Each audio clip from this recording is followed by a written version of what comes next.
Hola, mi nombre es María Mondejar Sánchez y hoy voy a leeros un artículo que he escrito sobre la femme fatale en el cine español titulado Hipersexualización y misoginia, la femme fatale en el cine español.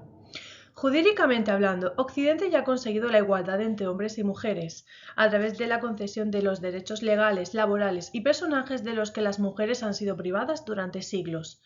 Concretamente en España tenemos la Ley Orgánica 3/2007 de 22 de marzo para la igualdad efectiva de mujeres y hombres. No obstante, a nuestro alrededor seguimos observando que la mujer sigue estando subordinada al varón en ciertas situaciones como la prostitución o que sigue habiendo falta de oportunidades laborales para las mujeres a pesar de que ya no se les niegue el acceso a la esfera pública. ¿Por qué sigue ocurriendo esto? La teoría feminista explica que a través de la educación se sigue transmitiendo una estructura patriarcal social y que las mujeres y que las artes juegan un papel muy importante en esta transmisión. Dentro de estas raíces nos centraremos en cómo el cine, por ser uno de los medios principales de masas, transmite estos valores patriarcales y cómo lo sigue haciendo aunque sea de un modo más implícito. Para ello analizaremos 3 películas de las que vamos a rescatar el motivo de la femme fatale. Primero vamos a ofrecer un análisis de Muerte de un ciclista para ofrecer una panorámica del cine clásico y el papel que juegan en él los personajes femeninos. En esta película podemos apreciar cómo el personaje femenino protagonista, María José, representa el arquetipo de femme fatale. Guaninos Galán en 2008 afirma que los personajes femeninos en el cine clásico tienden a ser personajes colectivos y arquetipos, privándoles de personalidad e individualidad. Guarinos Galán desarrolla también en su artículo 19 tipos de personajes femeninos, entre los que se encuentra la femme fatale, aquella que es mala por naturaleza, seductora, bella y la gran perdición del hombre que se enamora de ella. Añade que estos tipos se han ido moldeando y adaptando a la sociedad. En el caso de María José, ella en primer lugar es la culpable de la muerte del ciclista, ya que es ella quien conduce el coche que lo atropella, a pesar de no ser muy común que una mujer condujera en la España de los años 50. En este suceso desencadena la mala fortuna de Juan, haciéndole incluso despreciar a una de sus alumnas o incluso renunciar a su trabajo. De alguna manera, esto nos muestra cómo el mito de la caja de Pandora sigue estando presente en las creaciones artísticas del siglo XX, en las que los personajes femeninos siguen siendo los desencadenantes del mundo y del hombre que se enamora de ellas.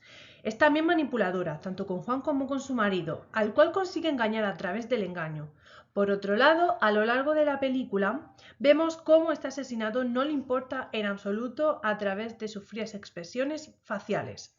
Esta apatía está íntimamente relacionada con la crítica a la burguesía y a la clase alta española que se realiza durante toda la película. No obstante, de nuevo es curioso ver cómo la crítica está enfocada hacia el personaje de María José, por el hecho de que es ella quien miente, manipula y engaña con tal de mantener su estatus social en todo momento. De hecho, ella misma reconoce explícitamente que es capaz de hacer cualquier cosa con tal de no perder este estatus social. Otro ejemplo de ello es el hecho de que llega a matar al amor de su vida poco antes de morir ella, cuando descubre que Juan va a entregarse a la policía y a ella también en consecuencia. Una vez más, podemos considerar este hecho como otro modo de desviación de la culpa y la crítica en su totalidad hacia el personaje femenino.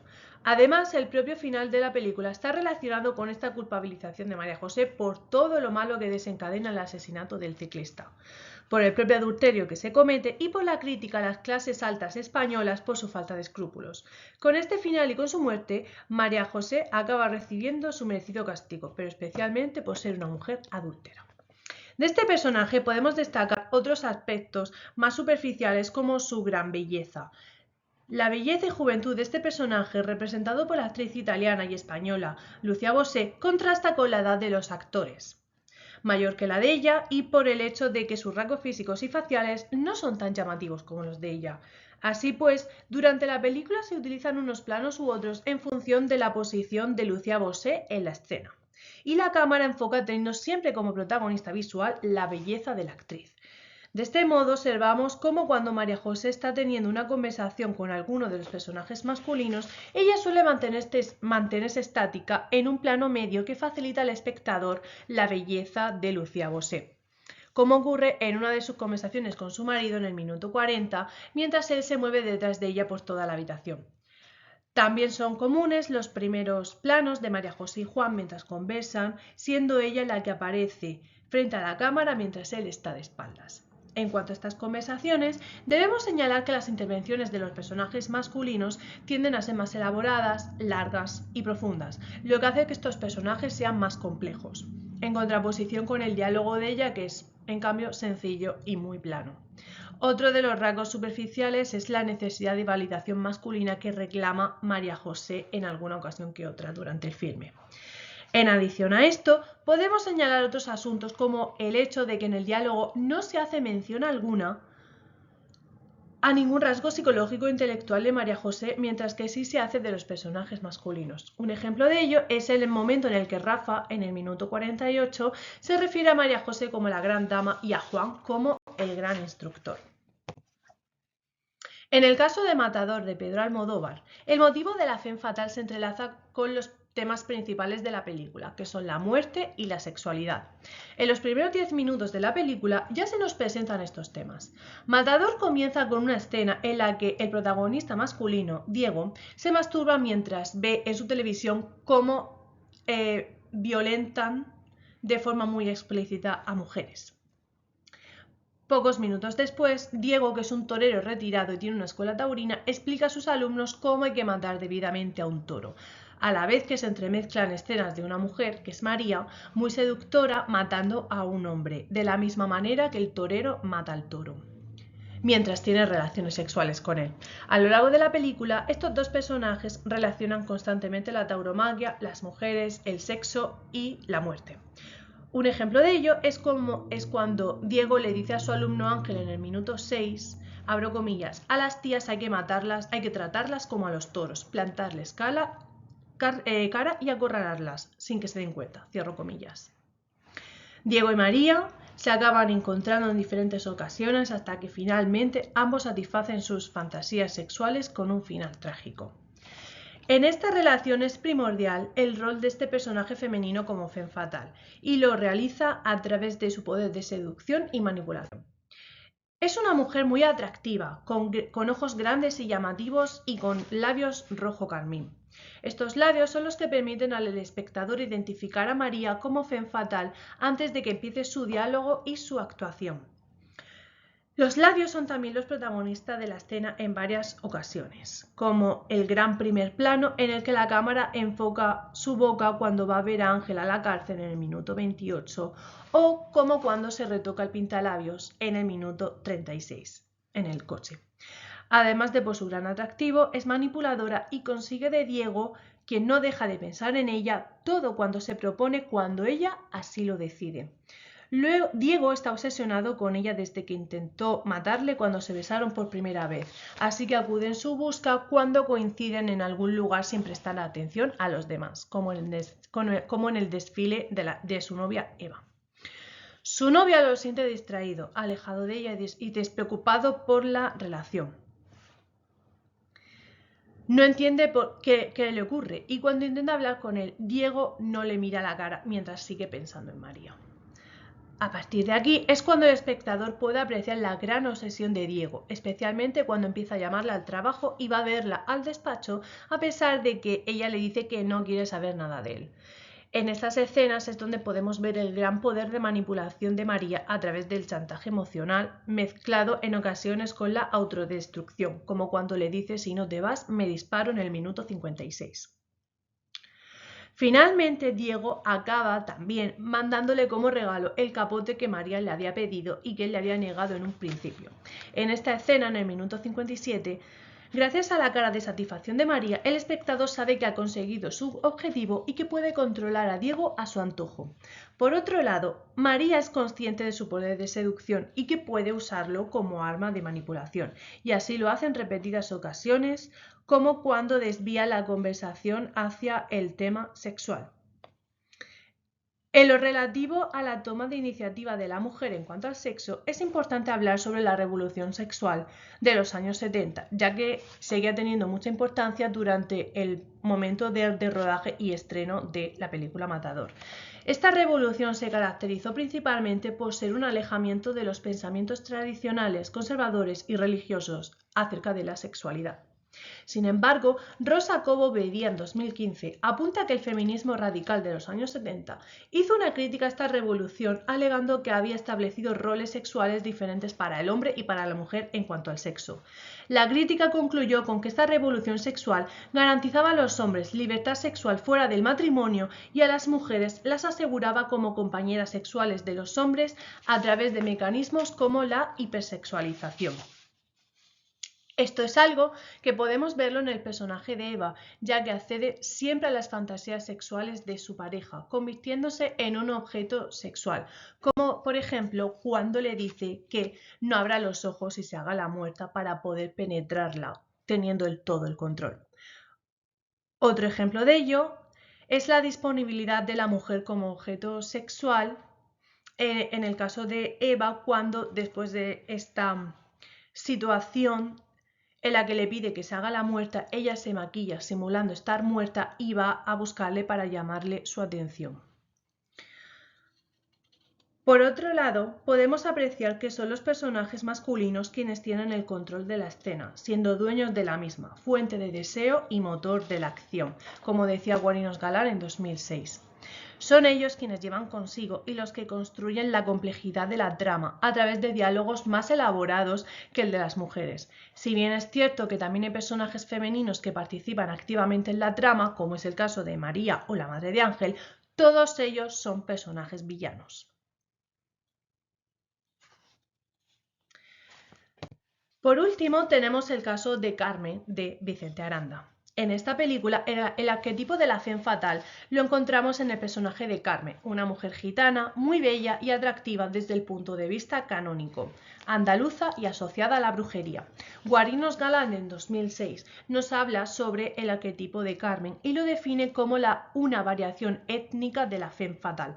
Así pues, el propio título de la película y el nombre del personaje femenino protagonista evidencian que nos encontramos una vez más ante un personaje femenino prototípico y carente de autenticidad e individualidad.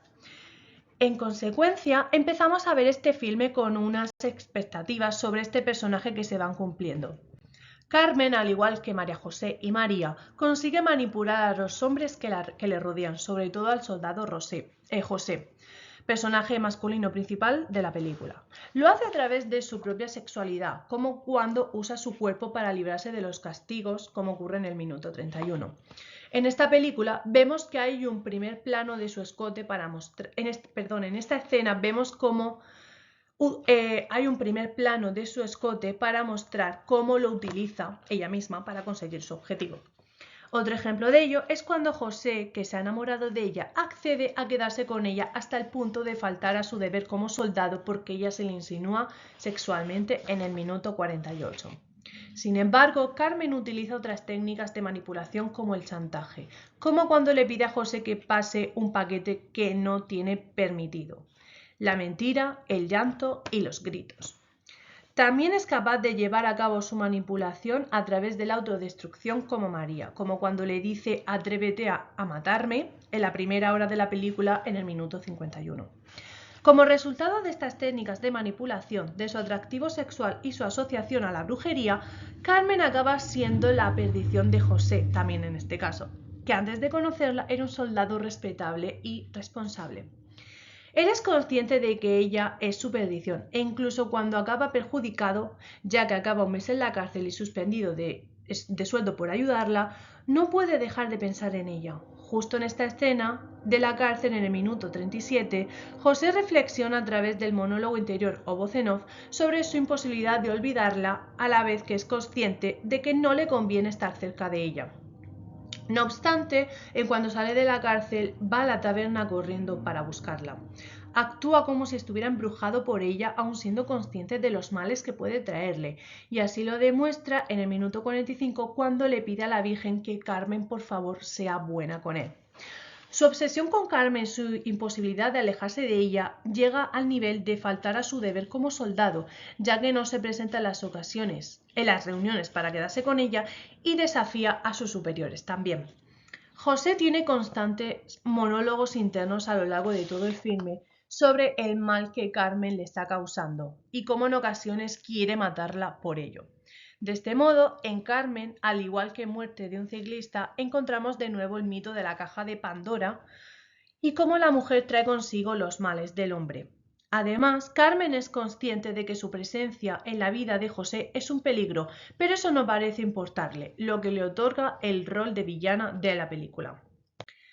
El motivo de la femme fatale en Carmen se desarrolla junto a la hipersexualización del personaje de Carmen. Durante toda la película se nos presentan constantes desnudos innecesarios de este personaje, que son representaciones pornográficas de la mujer, como ocurre en el minuto 4 de la película, o referencias en el diálogo al cuerpo sexuado de la mujer. Un ejemplo de esto último es cuando uno de los personajes masculinos habla con Carmen sobre cómo es una mujer andaluza bella, en el minuto 18, incluyendo características sexuales como que, abro comillas, debe tener los pezones rosados, cierro comillas. Sin embargo, la forma más evidente de hipersexualización de la mujer en este filme es a través de los innumerables desnudos que encontramos en ella y que no son necesarios para la continuación de la trama.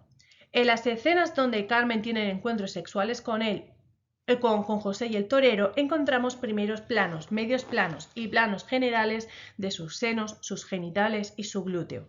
En contraposición, la cámara nunca enfoca las partes sexuales del cuerpo del hombre. Esto se presenta de manera muy clara, por ejemplo, en el minuto 45, cuando Carmen está en la cama con José y solo podemos ver el cuerpo sexualizado de ella, aunque los dos están desnudos. Minutos más tarde, la cámara se mueve con José cuando él se levanta de la cama, imposibilitando que podamos ver su glúteo.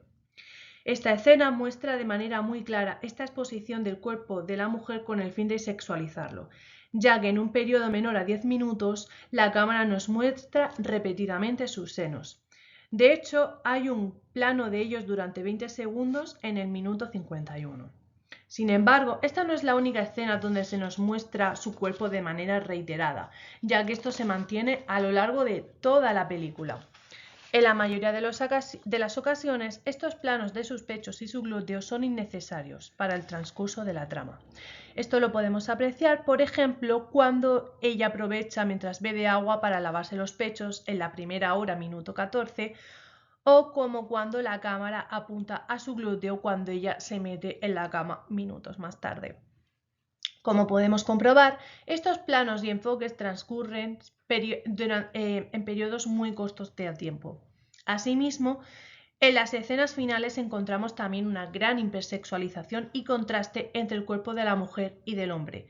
Durante el enfrentamiento que tienen Carmen y José, que acaba con el asesinato de Carmen, ella se muestra desnuda mientras él está completamente vestido y le pide que solo sea para él.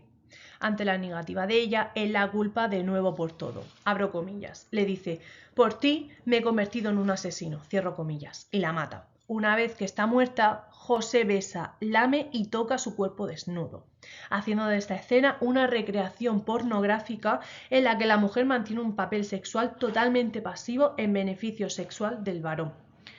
Esta hipersexualización del cuerpo de la mujer que encontramos en Carmen no es algo nuevo. La teórica feminista española Rosa Cobo Bedía en 2015 afirmó que desde la revolución sexual de los años 70 el cuerpo de la mujer ha ido sufriendo una creciente hipersexualización. Alega también que el neoliberalismo ha tenido un papel importante en esta cuestión durante las últimas décadas, haciendo del cuerpo de la mujer un bien más de mercado. Cobo Bedía teoriza sobre cómo la mujer cumple con el rol de objeto sexual en nuestra sociedad y, en consecuencia, cómo está esta valorada fundamentalmente por su atractivo. Asimismo, se cumple lo que Caroline Petman en 1995 llamó contrato sexual en su obra El contrato sexual.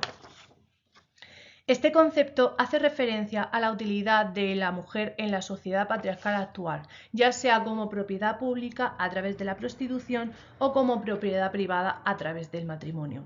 De este modo, Cobo Bedía afirma que se sigue asociando a la mujer con lo natural y la biología y al hombre con la razón y la política, cumpliendo así con la diferenciación sexual que Rousseau nos dejó en su obra. Como hemos podido comprobar, en Carmen Sobre todo, esto lo hemos podido comprobar en Carmen, sobre todo a través de estos desnudos innecesarios para la trama, que se manda un mensaje patriarcal de que la mujer es un objeto sexual cuyo cuerpo debe estar expuesto para la mirada masculina.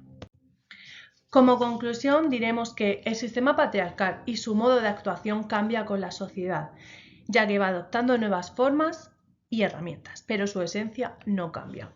Hoy en día en Occidente las mujeres y hombres son iguales ante la ley, pero las mujeres siguen sufriendo el techo de cristal, recaen sobre ellas los cuidados familiares y el número de violaciones y feminicidios siguen subiendo diariamente. Siguen siendo sexualizadas y valoradas por su atractivo sexual, sobre todo en la industria del cine. También en esta forma artística siguen siendo personajes arquetipos como el de la femme fatale, como hemos analizado en estas 3 películas, mientras que los hombres gozan de papeles individuales y propios. El cine como medio de transmisión de cultura es partícipe de esta educación patriarcal y de la desigualdad sexual que aún tenemos en el siglo XXI. Esto es todo, espero que les haya gustado y que tengan un buen día.